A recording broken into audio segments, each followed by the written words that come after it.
पीताम्बरा माता की साधना करने के कुछ मतलब रात को साधना में कुछ संकेत मिलते हैं कि ऐसे भी हमारी बात में साधना ही देखो, माँ भगवती के साधना के समय में अभी आपकी दीक्षा हुई है और अभी आपने एडमिशन लिया है, तो एडमिशन बच्चा अगर लेता है यानी आपकी गुरु दीक्षा हुई है तो अभी पढ़ाई जारी होगी। आपको फर्स्ट अभी सत्संग हो रहा है।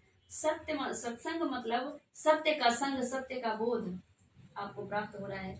तो परमात्मा प्राप्ति की, माँ भगवती की प्राप्ति की पहली सीढ़ी तो आप चढ़ रहे हैं आज से ही। तो फिर आपको सर्वप्रथम आसन की शुद्धिकरण करके, दसों दिशाओं की शुद्धिकरण करके, अपनी आसन को बांध करके और फिर करण न्यास करना होगा, हृदय आदि न्यास करना होगा, ऋषि न्यास करना होगा।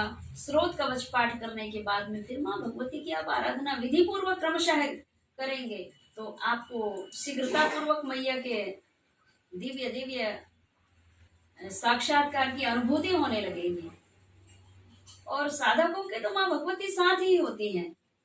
वो जब चाहे मैया जी से बात करें, माँ भगवती जब चाहे उनको अपने भीतर समा करके वो पूरे अपने भक्त को इतनी प्रेरणा देती हैं, इतनी प्रेरणा देती कि यहाँ ये होने वाला, यहाँ वो होने वाला। मतलब जैसे हम बात कर रहे हैं इसी प्रकार माँ भगवती भी अपने साधक से बातचीत करती हैं, लेकिन इस अनुभव को गुप्त रखा जाता है, बताया नहीं जाता है, क्योंकि इस संसार में भांति भांति के लोग हैं। इस संसार रूपी सागर में दो जगह से आए हुए प्राणी है, एक स्वर्ग से आया हुआ प्राणी और एक नरक से आया हुआ प्राणी है।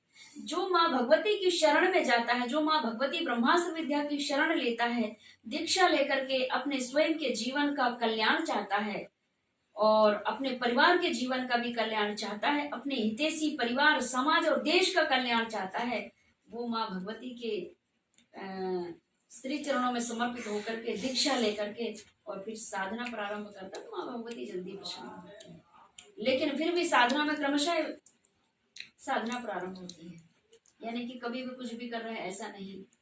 कभी भी आप साधना के लिए नहीं बैठ सकते, एक समय सीमा निर्धारित होती है। अगर आज रात्रि में मतलब पहले दिन आपने अनुष्ठान के प्रथम दिन आपने 11 से 11:30 बजे के भीतर बैठे तो प्रतिदिन उतना ही बजे बैठना है आपको, आगे पीछे नहीं होना चाहिए। उठने का समय निश्चित ना हो लेकिन बैठने का समय निश्चित होना चाहिए।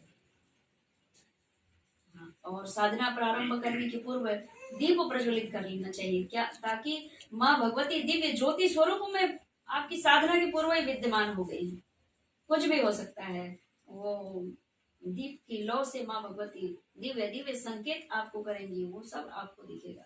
इसलिए अर्धचंद्राकार नेत्र खुले होना चाहिए, तब आप दर्शन कर पाएंगे। जब तक आपकी दिव्य दृष्टि में वह दिव्य प्रभाव नहीं पड़ पाया है तब तक तो आपको अर्धचंद्राकार रखना ही पड़ेगा। जरूरी नहीं है कि आपकी साधना पूर्ण होगी, एक लक्ष्य, एक पुरुष चरण पूरा करेंगे, 5-10 पुरुष चरण पूरा करेंगे, इसके बाद आपको लाभ होगा, ऐसा नहीं है, बीच में भी हो सकता है। और आपको ये लालसा बिल्कुल नहीं होनी चाहिए कि मुझे ऐसे खड़े माता जी के दर्शन होने चाहिए। नहीं, मैं आपके शरण हूँ, आप मेरे भीतर हैं, बस मैं इतना ही जानता हूँ। तो क्या क्या अनुभूतियां होती है वो आप स्वयं महसूस करेंगे। हवा दिखती नहीं है पर होती है। प्राण, ये वायु जो हमारे अंदर प्राण है, वायु ही हमारे प्राण है। अगर हमको वायु ना मिले तो हमारा प्राणांत हो जाएगा, शरीर अंत। वायु दिखती नहीं है पर है ना। इसी प्रकार माँ भगवती कण-कण में व्याप्त है, जैसे कण-कण में हवा व्याप्त है, पवन देव, इसी प्रकार माँ भगवती भी व्याप्त हैं। लेकिन उनको देखने के लिए, कण-कण में कैसे है, किधर है, तो उनको कण-कण में देखने के लिए हमारे यह तीसरा नेत्र जागृत अवस्था में होना चाहिए। ऋषि मुनि महात्माओं का संग करके हमें और यह दिव्य तीसरे नेत्र को जागृत करने का हमें नित्य प्रति प्रयास करते रहना चाहिए। और जब नित्य प्रति जो भक्त प्रयासरत रहता है वो एक दिन सफलता जरूर प्राप्त करता है। लेकिन फिर भी माँ भगवती की अनुभूतियों को बताया जाता है, ये नहीं कहा जाता कि मैंने दर्शन कर लिया, मैं साक्षात्कार कर, ये सब गुप्त रहते हैं। माँ भगवती हमारी वाणी में खुद ही अंकुश लगाए रखती हैं कि जनमानस तक कितना भेजना है, मेरा संदेश कितना भेजना है, कितना नहीं भेजना है। अपने अपने कर्मों का भोग फल भोगने दीजिए संसार वासियों को, जो माँ भगवती की शरण में आता है उसे पूर्ण सत्य पूर्ण ज्ञान से अवगत कराया जाता है।